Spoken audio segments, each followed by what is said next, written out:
Hello everyone. Last time round we looked at Baumann's description of the meta-structure of our contemporary society, and we ended briefly at the end with the discussion of consumption. If Baumann would have stopped there would not have been a need to make consumption a topic on its own. But since towards the end of his life he could not but help analyzing again and again this new phenomenon of consumption common in our society, so much so that he published a book in 2007 with the catchy name of Consuming Life. So today we will continue our discussion from where we left off last time. We are going to look into a bit detail at Baumann's understanding of this mundane but ever-present phenomenon of consumption, which at first sight seems to be nothing extraordinary. Nonetheless, his analysis underscores many hidden rules of consumption created by the big enterprises, to whom, as we discussed previously, the government or the nation state has outsourced the standard of efficiency. These ultra-rich, multi-billion dollar organizations have more under their belt than multiple countries combined. Just to give you a snapshot of reality in financial terms, let the following figures sink in your mind. There are four major companies in the United States that are very much in the forefront of American politics now: Tesla, Meta, Alphabet, which is the parent company of Google, and Amazon. Tesla, the poorest amongst these four, has the market capitalization of around $1.2 trillion. Facebook, the second to the poorest, has $1.78 trillion. Alphabet, which is the third to the poorest, has around $2.3 trillion market cap. And the richest of the lot, Amazon, has around $2.5 trillion. The poorest of the lot, Tesla, is richer than the 17th richest country in the world, Saudi Arabia, which garners the GDP of around $1.1 trillion. To put it in words that are less vertiginous, Tesla, a company that produces cars, rockets, and God knows what else, is equivalent to the 16th richest country in the world. Now let's make another observation, this time accumulative. So if we combine the market capitalization of these big fours, we get the number of a staggering around $7.8 trillion, which is higher than the third richest country in the world that can produce no more than $4.2 trillion worth of GDP. The purpose of this number crunching exercise is to demonstrate a simple fact that four organizations, or to be more precise, four people, have more wealth than every other country but China and the US. And that also because they live in the US. Voila! Oligarchy is not just in the United States, it is a global phenomenon. But how was it made possible that during the course of a few decades, a handful of people accumulated this much wealth? Well, this question can be answered very easily. They convinced us, consumers, to give them our money, and they succeeded in their mission. Or more aptly put, they seduced us to give them our money. We can blame as much as we like and bang our heads on the door of reality to make sense of these stark figures. We as consumers share this blame as well. And it is not just about these oligarchs mentioned above. This is a common phenomenon in our contemporary society. In each country, the gap between the wealthiest and the poorest is widening and reaching an unsustainable level. Now let's ask Baumann, how did all this come about? Well, he would just point towards our consuming patterns, and everything will become much clearer as we go along his analysis. But it remains to be asked, why consumption? To remind you once again, Balzac, before Marx, put his finger on the phenomenon that everyone should look after to understand what is going on. And this phenomenon is the circulation of money. And it was Marx who stressed the importance of Balzac's novels to understand what is going on in politics and economics. In short, what is actually going around in the world. Baumann, in his early Polish days, aligned himself with Marxist Leninist ideology, but later he gradually reflected on his position, and the best label he could allow to be attached to him was revisionist Marxist. But nonetheless, the source of this modern way of understanding society that investigates ruthlessly from where the money is coming and to where it is going, its source is Balzac. It was Marx who coined the term commodity fetishism in his Das Kapital, but Baumann decided to further move ahead in his analysis of consumption. Money is like the pulp extracted by the capitalists through squeezing consumers, and then its remains that they do not like are distributed amongst the labor class, the froth of the orange juice, you can say. And the capitalist enjoys a fine glass of juice at his beloved deck on the beach. Therefore, the core of the power of the elite class is the society of consumers. Now, we need to keep in mind that it is not just money like taking it out from our wallet or swiping the card at the shop. It's never that simple. For example, if someone interrupts you on the street with the demand to give $100 note, most probably you would squirm and show him your back and would never want to see this man again. But how is it that we spend our time, effort, and money to go to a shopping mall and stroll around with no purpose but to empty our pockets? This is why we need to understand the psyche of the society of consumers. The big firms do not control our body, they control our minds. And how do they do this? Here is Baumann's description of the society of consumers. Quote open.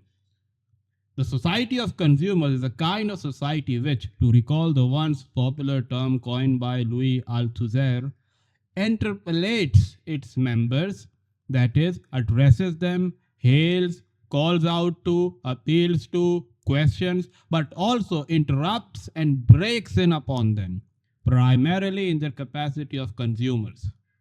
While doing that, society, or whatever human agencies armed with weapons of coercion and means of persuasion hide behind this concept or image, expects to be heard, listened to, and obeyed. It evaluates, rewards, and penalizes its members depending on the promptness and propriety of their response to the interpellation. As a result, the places gained or allocated on the axis of excellence/inaptitude in consumerist performance turn into the paramount stratifying factor and the principal criterion of inclusion and exclusion, as well as guiding the distribution of social esteem and stigma and shares in public attention. Quote close. We should not lose sight of our ultimate aim in this discussion. It is to figure out what are the tactics and strategies employed by the elite class to squeeze money out of consumers. Consumption is not an activity without rules. We never feel that there is a proper, well thought out meta structure to our shopping. We, in our innocence, go to a shop and buy whatever we want to buy, not what we need to buy, with the belief that it is us who are acting on our own behalf. Baumann, following Althusser, who in turn following Marx, who in turn following Balzac, explains that consumers do not have agency of their own. There are certain unwritten rules that must be followed as a consumer. It is pretty much like the waiter in the cafe in Sartre being a nothingness. Every gesture is well defined. He knows when he gets rewarded through a tip, he has to smile. He knows that he must wear a proper attire to become a waiter and the like. Just like Sartre says that the waiter is in bad faith because he has shunned his existence and worn a dress of being in itself, in other words, he has become an object. In the same way, every consumer is a commodity. They are just pawns that spin according to the spin on the dial lying on the capitalist's table. There is a proper mechanism of reward and punishment within the society. Why is it that if someone is not on just one of the social media app, whether it be Facebook, Snapchat, or any other, Why is it that everyone raises eyebrows in this case? The common answer is, how do you keep yourself updated? Obviously, the intentions are not malicious when someone says this. They are talking about the updates about their lives or others' lives. But what is the real hidden meaning of being updated? It simply means that you are not going according to the rules of the society. You become excluded, a marginal character. You are punished, looked down upon, put on the fringes, even considered dangerous. All these apps are nothing but tools of control mechanism by the ruling class, which is usually the wealthiest of the lot. The wealthy class has outsourced their morality to the consumers. They do not need to go around shouting at us, begging us to join Facebook. Other Facebook users will do this task for them. Consumers are always in bad faith. We are always in fear of losing out. And if we want to escape this fear, we must shop. We must consume. We must behave according to the laws of consumption that have been painstakingly put in place by these multi billionaires. In other words, we must become as selfless, I mean literally without a self, and as saleable as we can, as Baumann explains. Quote open.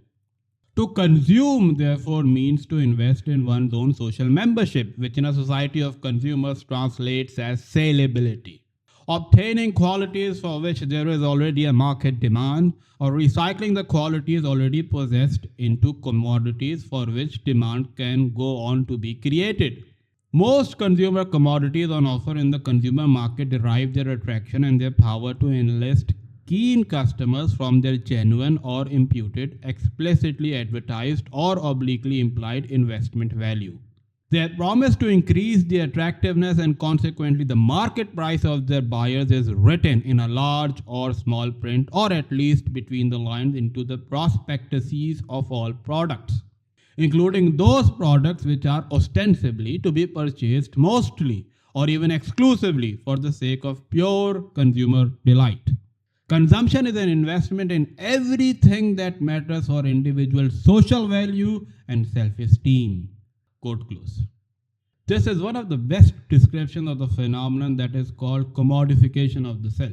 To understand this, the best way is to understand the process of naturalization while obtaining any country's citizenship. So, if someone wants to gain the citizenship of Norway, it states on their website that the person must be living in Norway for the past 8 years. He or she must be well versed in the culture, history, and language of Norway, etc. etc.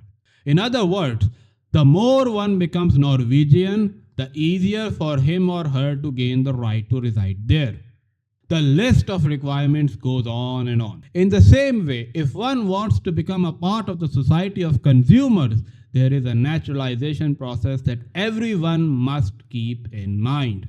But who is the perfect consumer? One may ask. The answer is simple. The more you lose yourself with the space in between yourself, but this equally implies without the space, and the more you become a commodity, the more you become a consumer.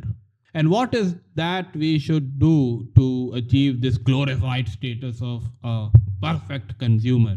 Answer, we must shop. This is why Baumann revised the Cartesian cogito ergo sum to give us the modern version, which is I shop, therefore I am. It does not even sound like a religion, it sounds like an existential state. And that is the key to it. The more we lose the reflective distance from ourselves, the better adaptable we become to the consuming way of life. Hence the title of the book, Consuming Life. Baumann himself explains the process of commodification in these words. Quote open. The crucial, perhaps the decisive purpose of consumption in the society of consumers, even if it is seldom spelled out in so many words and still less frequently publicly debated, is not the satisfaction of needs, desires, and wants, but the commoditization or re-commoditization of the consumer, raising the status of consumers to that of sellable commodities. It is ultimately for that reason that the passing of the consumer test is a non-negotiable condition of admission to the society that has been reshaped in the likeness of the marketplace. The passing of that test is a non contractual precondition of all the contractual relations that weave and are woven into the web of relationships called the society of consumers. It is that precondition, with no exception allowed and no refusal tolerated, which wields the aggregate of seller and buyer transactions into an imagined totality, or which more exactly allows that aggregate to be experienced as a totality called society. An entity to which the capacity of making demands and of coercing actors to obey them can be ascribed, allowing the status of a social fact in the Durkheimian sense to be imputed. Quote close. And this is not a naturalization process that we choose deliberately, like we choose the country whose residency we want to achieve.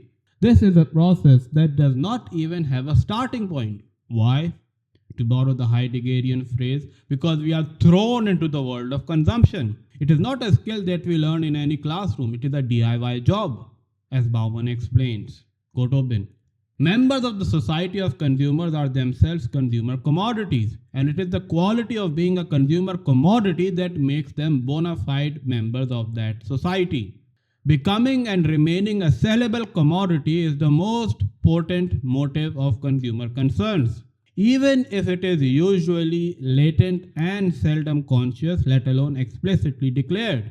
It is by their potency to increase the consumer's market price that the attractiveness of consumer goods, the current or potential objects of consumers' desire triggering consumer action, tends to be evaluated. Making oneself a sellable commodity is a DIY job and individual duty. Quote close. It is not just a job but a duty, as he explained. And this again harks back to the idea of praise and blame designated by those people sitting at the inauguration of the president. Rather than us blaming them, we have to blame ourselves for not having followed the rules of the society. The policeman who makes us feel guilty of our mistakes is not someone standing on the street giving us speeding tickets. It is not the nation state. No, it is in us. In fact, it is us.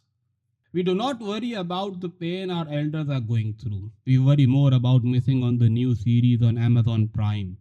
And if somehow we miss to watch it on its premiere night, we know the amount of bashing and shame we will get from our friends the next day. And why friends? Is not our superego enough to remind us again and again, do not forget to consume Amazon? The most unfortunate consequence of our obsession with consumption is the weakening of human bonds. And not just our bonds with others, but our relation to our own selves. This is like the nail on the coffin that the elite class hammered in our society. There does seem to be something essentially poisonous with the greed of getting rich. But with these unwritten rules, would the society be able to sustain itself for long? When there would be no energy left to be spent on consumption by the consumers and no money left in the consumer's pocket, these very elites will turn on each other. We can see that Baumann wrote the following words with a heavy heart, with which I conclude. Quote open. No lasting bonds emerge in the activity of consumption. Those bonds that manage to be tied in the act of consumption may, but may not outlast the act. They may hold swarms together for the duration of their flight, that is, until the next change of target. But they are admittedly occasion bound, and otherwise thin and flimsy, having little bearing, if any at all, on the subsequent moves of the units, while throwing little, if any, light on the units' past histories. Quote close. Thank you, everyone.